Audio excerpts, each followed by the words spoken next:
Okay, what's up guys? Welcome back to another video on the channel, and today I have a bit of a reaction in store. I was searching through the YouTube looking for times that punk rock things happened on mainstream television, and I came across this clip from 1986 on the Regis Philbin morning show, where he got 5 hardcore punk rockers from New York to come on and explain how and why they're hardcore punk rockers. Welcome back to the Dan Frampton channel. I'll be your host, Dan Frampton. I only watched the first maybe like 4 seconds of this video as a screener, so this is gonna be an interesting time. Let's get the old Sennies and give her a spin.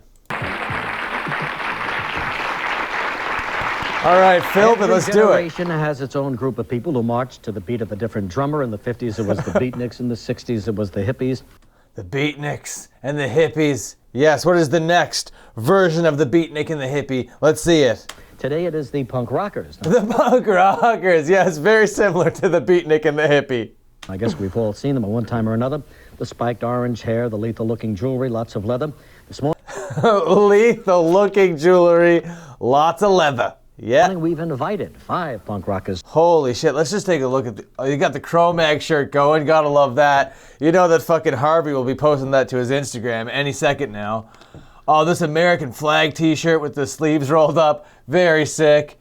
Yamaha, I don't know what shirt that is, but that hairstyle with that makeup, that's fucking amazing. Then the really tough looking dude with the buzz cut. Yeah, we got some real punk rockers here. Some real New York, authentic, legitimate punk rockers. To come here and explain and tell us why they are the way they are. Why they are the way they are. Let's hear it. We'll get started with that in just a moment. In just a moment? Oh, bullshit. The morning show.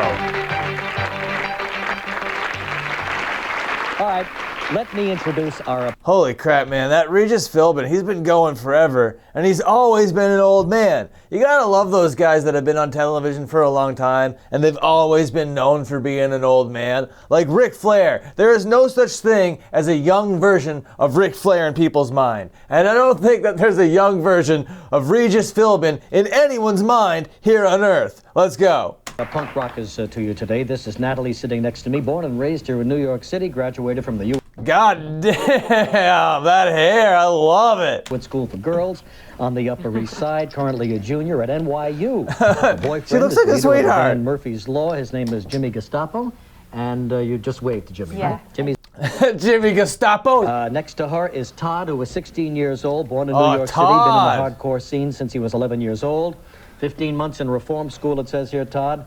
Plays guitar for the band The War Zone. Junior high school dropout. Christine, next to him, attending Pratt Institute in Brooklyn. Been into the punk scene for 6 years. She's about 21 years of age. She's about 21 years of age. One of the more outspoken they all members seem of the like punk underground sweethearts. Here in New York, been in and out of a lot of bands, around 21 years of age. And next to him is Debbie from Canada. They're just ripping through it. Oh, we got our Canadian punk rocker here. I don't know if that's going to be authentic. They're not going to like that in New York. For punk. We've all seen, you know, the punks around town. We want to know why you chose this lifestyle. That is the pressing question. Why have you chosen this ridiculous lifestyle? Let's start with you, Natalie. Why? Why not? No. Hell yeah, why not? I mean, other than that. well, I mean, everybody's into their own thing. Mm-hmm. You know, I mean, there's some people are into heavy metal, some people are into being junior executives. We're into this just because this scene gives you the opportunity to be an individual, and you get to say what you want to say and do what you want to do. And if anyone disagrees with you, they can come up to your face and tell you so.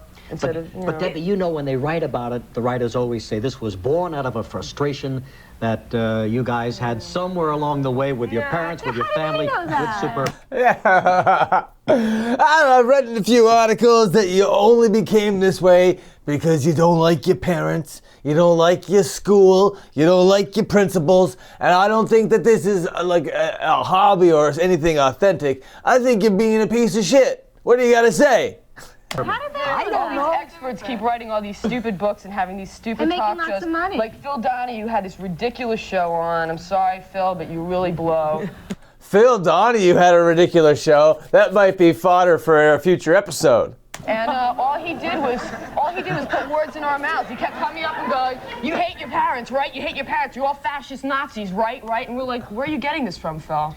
yeah, Phil. I guess every generation has a piece of shit Phil on the television. Well, he's getting it from the same place we get it from what we read about. Well, where do you read these things? Well, New York Magazine for one. Okay, let's start with that. That was just... Man, this girl's sick. She has lots of opinions. She's like, that Donahue thing was a piece of shit. Let's not even start about that fucking New York article. Out a couple months ago. Peter Blounder should not be allowed to write for Bazooka Bubblegum comics. Oh, sick burn. Incompetent journalist. Well, then tell me where it comes from. Because it is kind of an eccentric way. You know what it is? These people get these ideas, all right, we're going to do this great story on this like bizarre cult. Right? And they go down to bars and they eavesdrop in on conversations and then they don't even print the whole truth. What they do is pick the most sensational, stories. Sex, drugs, orgies, I mean, like, the whole article is supposed to be on the music scene and he ends up writing about my sex life. Who cares about my sex life? I do. Oh, well, Regis. Oh, this is hard to watch. Regis, just accept them as human beings, you fucking idiot. In the 50s, the beatniks, even though it's like... Like you were around in the 50s for the beatniks, you piece of shit. You're revolting against something, perhaps. There still is a conformity. You can see that you all basically have things in common. You do look alike. Before they got these punks on the fucking couch, like, we're gonna get them, we're gonna grill them, and we're gonna change the way that they live their life because the way that they live their life is so stupid. This is ridiculous. How can you say that it's an individual expression when there truly are, your hair is basically the same and you have tattoos and things? I don't know. You're conforming, right? You're basically just wearing like the uniform of a cult, right? Have any tattoos? Well, but it's obvious meeting that. I don't think I look like Debbie, and I don't think I look like But it's the same way you guys all think that you're all You guys look a lot more alike than we do. Okay, yeah, it does look like they hit on a nerve a little bit here. Don't look like each other. That's what I'm saying. One at a time, punk rockers. Is there any difference? We all look alike, and you all look alike. We're more like a family. Yeah. You see, we look after all like one each another. other. I've been taking care of him for like 5 years, and like he's like my brother, And like, I don't even, like, if I didn't know her and I saw her in the street, and just because she's into punk or hardcore, and she was like, needs some food or something, I'd just buy for her because we're like a big family. You don't find that in like heavy metal and a lot of other kinds of music. Most of them are into drugs and like destruction and stuff. We're not into that. We all like look out for one another. What exactly? We're like a big old family. Have you ever heard of like liking people and looking out for other people and treating people like people? I don't know if that's a new concept to you, Mr. Philbin, you piece of shit. Are you into? Would you say hardcore? Well, see, like... It's getting so cliche. Hardcore. Yeah, hardcore, it gets like, It's another label.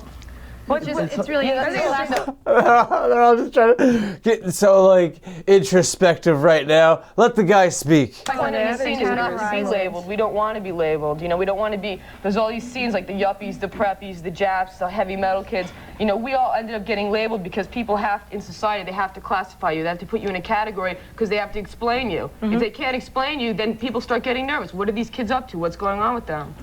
What do they do? They can't be up to anything good. Have you seen her eye makeup? That's the eye makeup of a Satanist. Now, do you go to NYU dressed like that? Yes. You do? Yes, I do. Okay, now do you go to NYU dressed like that? Of course I do. This is how I dress. I'm a human being that gets to dress however I want, Philbin. Do you fucking go home with that fucking yellow tie? Does your wife like your fucking blue blazer, you piece of shit?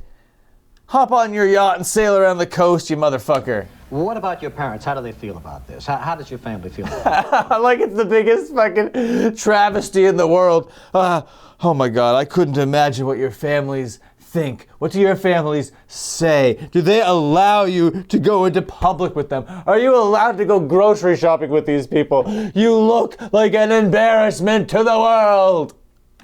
My mother loves him. My mother's very she doesn't supportive. act up to me. She respects my opinions as an individual. She thinks I can think for myself, and she Yeah, she knows I'm a person, and she likes me. Okay, you stupid idiot. She helped me make my stupid shirt. She helped me go and get the hair dye for my dumb hair. Okay? My mom loves me, you son of a bitch. How dare you insinuate otherwise? knows if I have to do this, then I have to do this. Do you have a job? I have 3 jobs.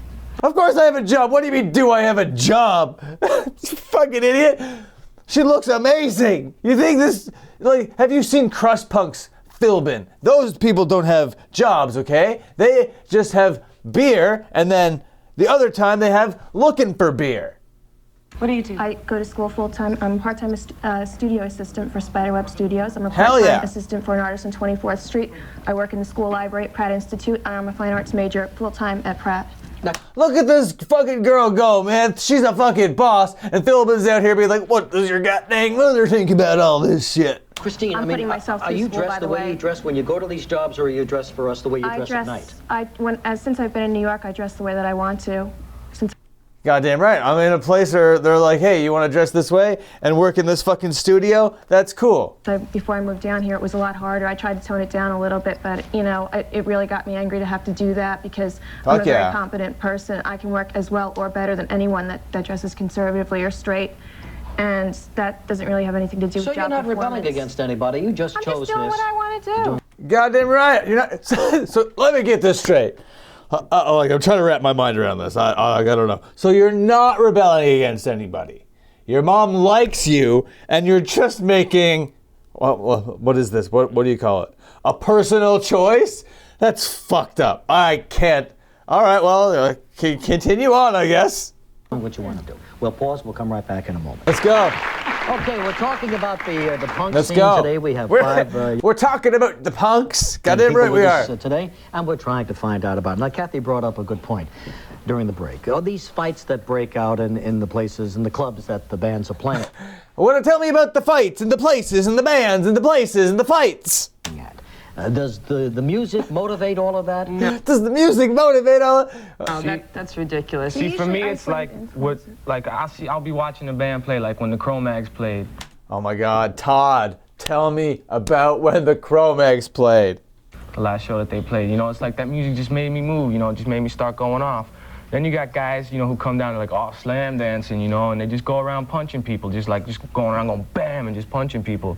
And it's not, you could just tell it's not, you know, they don't the mean music. That Yeah, no. You don't want to go around punching people. And I know I made jokes on this show before that like punching people is okay. No. It is dancing. Like when the music makes you want to move, you move to it, okay? It isn't a violent thing. You normally look out for one another. Preach, Todd. that's making a move. I mean, it's like, there's fights in every single club. You go to Palladium, and I mean, I have seen this at Palladium. These guys in Gucci suits start Yeah, but isn't brawling. fighting a part of the scene? No, fighting is not a part of the scene. But isn't fighting like a part of the scene? Like fighting is a part of hockey. And the only difference with our scene is that we're more honest. If you have some kind of beef with somebody, you go up to them, you try to discuss it. If they don't want to talk about it, you know, and maybe it comes to blows, but I think that's a lot better than walking around me, behind each other's backs all the time, which is what other people do. Basically sticking up for yourself. That's all, you're just a way of defending saying, your don't rights. tread on me. Don't Where did push you me sleep around. last night? Where did you sleep last night? Is that? So they're going off on all these like impassioned rants, and all Philbin has to like, okay, was it a gutter? Was it a van? Was it some dude's house? Was it a motel? Was it a hotel? Was it a sleeping bag? Was it a tent? Tell me, where the fuck did you sleep last night? I didn't go to sleep last night. Me and him just hung out after we got off work. None of us. I Where are you going to sleep tonight? At home on our apartment on Ludlow Street. You guys share? Yeah, because it's like the morning time for these guys. Like, no, I didn't sleep yet. No, we're going. We'll sleep soon. Share an apartment together? Yeah. How many people in that apartment? Just me, him, and our Pitbull Chiba. Hell yeah! Fuck yeah! This guy thinks that like he's got a bunch of squatters because he's a punk rocker. No, he's got a roommate. They got work. They hung out after work. They came and did a TV show after hanging out.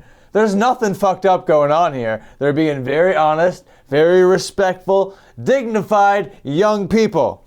What? Oh, Pitbull. Pitbull. Oh, the Pitbull. Chiba. Yeah, I thought that was another band. It watches our band equipment. You what? I thought Pitbull was, fuck off. It watches our band equipment. watches Because our your neighborhood band. isn't the best neighborhood. Low East Side. It's not really. Yeah. Tough out there? Yeah. Well, now what about sex and drugs? You guys all into that? What about sex and drugs? Are you guys all into that? That's amazing. No more than you are, Philbin. Sex, yeah. Sex, heavy sex. No drugs in the scene? Nah. Us? It just deteriorates what you want to do. It diversifies everything. That's why our music says something, because a lot of other music, you know, throughout the 60s or whatever, it just, you go lose track, you know, what you want to do. Like, I guess, sort of like with the hippies, what they wanted peace and everything, but they all did so many drugs, you know, they just lost track after a while. Goddamn right. And he might have a point, because like the hippies came and went, and hardcore, when it hit the scene in fucking late 70s, it's still around. And still to like the same level. It has like peaks and valleys, you know, but like hardcore is still hardcore, and it's still an evolution of the same scene. It has never gone anywhere. Never had a marijuana cigarette, is that what you're telling me? No, I tried, yeah, I'm not saying I didn't, but then, you know, within myself, I learned that I wasn't going to go nowhere if I did that. I haven't drank in 10 months. I haven't touched anything no more. Well, it looks like we got you guys all wrong then, right? I mean, the public has a misconception about... But when the public doesn't understand something, they try to... Put it down. They either just try to destroy it, or they try to give it a symbol, a label, so no one understands it. Goddamn right. Now, I know that, like, I've been going off on Philbin the whole time, kind of making fun of him for his, like, questioning here, but I think he knew what he was doing the whole time, you know? Philbin's kind of a chill dude, and I think he knew that these were, like, good human beings, and he was just giving them the questions that kind of, like, the public had about the punk rockers, and he was really getting to the root of it. And to be honest, it was a well-conducted interview for a fucking network morning show. And, you know, turn against Politically, because everybody tries to make everything black and white. I could ask you about the future. How do you see yourselves growing up into like adulthood, and do you see yourselves getting married and having children and living in society and why worry about the band? That's such a funny way of thinking. Like, I don't know. I guess it became like a meme over the last couple of years. Like, is it just a phase? It's more than a phase, Mom. I'm fucking 30 years old and I still listen to fucking Blink-182. It might not ever even come. You really can't worry yourself. Nothing ever works out the way you plan anyway. But don't you want to marry Jimmy Gestapo and have little Gestapos? Start a little camp in Queens. But really, don't you want to get married someday? I can't really think about it. I'm 20 years old. You know, my goals in life is not to get married. What is your goal and do dishes for the rest of my life. Well, what is your goal? Gee, it is mine. My goal isn't to fucking get married and do dishes for the rest of my life. I'm 20 years old, man. Give me a break. I'm having some fun. Get off my back, Philbin. No, well, I like your ring. You guys see this ring? What is your goal? My goal in life? I guess my goal is really just to be happy in any way I can. Well, you're going to NYU. You're studying something. Yeah, well, I want to be, you know, I'm not going to, like, lie and say I'm into this poverty trip, because I'm definitely not, you know. I want to have money. Politically. Yeah, I'm not into this poverty trip. I want to have money. God damn right, man. Fucking, she's got a good head on her shoulders, that's for sure. Where would you say you are? Everybody's different. You can't everyone's got their own generalize. beliefs, just like everyone else. Just because we have wild hair and makeup and tattoos doesn't mean we all want the same goddamn things, Philbin. Here, everyone's gonna have their own beliefs. We're all individuals, you know, you can't sit here and say, yeah, we're all one thing, because everyone here has 5 different opinions. Goddamn right. I doubt they're Republicans. I am. Something I would like to clear As up. a matter of fact, the group Jimmy's a registered Republican. No, as a matter of fact, the group, if we can call it a group, has been called a conservative, radical right. Well, Phil Donahue wants you to think that we're all fascists. You know, sig heil, Phil. A lot of us, what we try to do, I can't speak for everybody, but a general idea I got, you know, is that we're like all American. Oh my When God. you get into right wing and left wing, you get into politics and you'll always argue that point. Yeah. I mean, a lot of us, I think, are proud to live in America, because being communist is really downhill. You go nowhere being into communism. All right, we have a psychologist, Joy Brown from WABC Joy Brown. Radio. Yeah, like, what are you getting all like political for? Before we move on to Joy Brown, okay, you don't need to bring politics into it. And I think it was pretty funny how she was like, yeah, I'm a Republican. And like, all right, well, true. Well, some people think that you're all like far right kind of super MAGA, but it doesn't need to be political. What the fuck, dude? Let's go. She's going to come out here and give us her analysis of this whole movement, okay? We'll see if she's right, according to you. We'll see if she's right. Jennifer, who has come wanted in here. Yeah, let's go. Nice to have you Well, on. I brought Jennifer in, and she was sitting out in the green room What? saying my mother will never see me. And this, of course, is Joy Brown from WABC. Yes. Something I'd like to clear up is like New punk. punk rock is like 1, pretty 2, much 3, died 4, out, 5, just 6 hardcore. punks. They all OD'd. And you know, I'm not a punk, I'm a skinhead, and there's like a real big difference between punks and skinheads. Well, skinheads are, there's like, there seems to be more unity with skinheads, like stick together a lot more. They're bald. That's one thing. Okay, so you're a skinhead. You're not a skinhead, are you? No way. Well, what are you? Are you a punker? I'm just me. Just you. All right, fine. Okay, Joy. He really wants to put a fucking label on. Well, okay, he's a skin, you're a punker. Nah, whatever, dude. Right now, I'm just chilling. I think, as you said in the opening segment, that every group of kids, when they're not children anymore, need to say we're different than our parents. I think that's part of growing up in this society. For some of us, it was mini skirts and the boys wore long hair. They have mini skirts and long hair. What are you talking about, Joy Brown? We wore no makeup. These kids have enough makeup to last a lifetime for those kids who are hippies. And I think that's the point. I asked the audience, how do you feel about these kids? They said, why do they have to dress that way? And I think one of you said it. It's because you can then recognize each other. You can say, see, we're all Why do they have to dress that way? Do you think anybody was ever reacting that dramatically about how punks dress? Oh my God. Why do they have to dress in that way? similar. We believe similar things. We can hang out together because that's part of adolescence, to feel like you belong. You're no longer a kid. You really don't want to be like your parents when you're in your mid to late teens and was that really that like intellectual of a concept? Early 20s. These kids are basically, they're telling you they're not on drugs. Most of them are in school. A lot of them work. They like each other. So if they look a little weird... Are they rebelling against anything? Sure. Are they rebelling? I need to know. Sure, like like systemic crap, for sure, Philbin. Sure. What are you rebelling against? Ugly clothing. Hell yeah, exactly. Stop looking the way I'm dressed. Well, they're rebelling. Look, if you have no power, and the people who have power dress and look a certain way, what you want to say is nanner nanner, because you're not going to be part of that structure, at least for a while. And I think the obvious way of saying, look, I matter, I'm important, I'm an individual, is to dress and look differently, because otherwise you're playing on somebody else's court, and you get dressed up like this. That doesn't mean anything. It's an attitude. It's in your head. I mean, there's so many people that come in from suburbia, not to put suburbia down, but a lot of kids come in as soon as it gets warm enough to sleep in the city. And they dress up like this, and they don't last a week. Can you be a punker and look like Kathy? There's plenty of our friends. Kathy is a well, not dressed like Kathy, but I mean, if she just put on a pair of sneakers and like jeans and a t-shirt, she can hang out with us. We're not into this dress deal. Joy. Yeah. You just can't wear your poofy dress. You said the kids don't last a week. What does lasting mean and what is not lasting? New York City's a hard place to make it. When you don't, what happens to them? When you, they get beat up, they get scared, they go home. See, it's like hardcore is a lifestyle, man. It's something it's not a costume, it's not a joke. We don't do this. If you had to describe in a sentence what hardcore is, what would you tell me? Being honest. Doing what you want to do. What is being honest? You can't just What dress is up this getting really fucking intense, boy? I kept saying it's a costume. It's not a costume. It's a way of life. It's the way we think. This is the way we act. It's a way of identifying. I just think you can be honest without stepping on someone else's turf, don't you?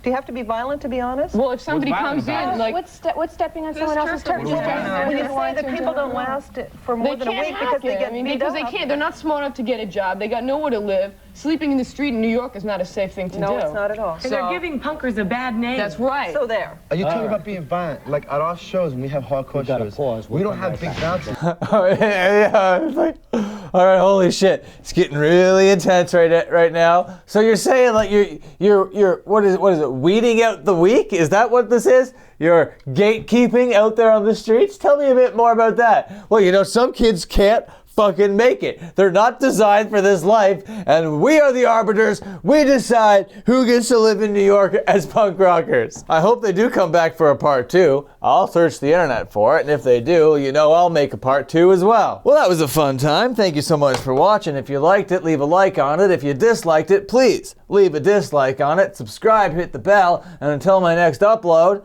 watch another upload.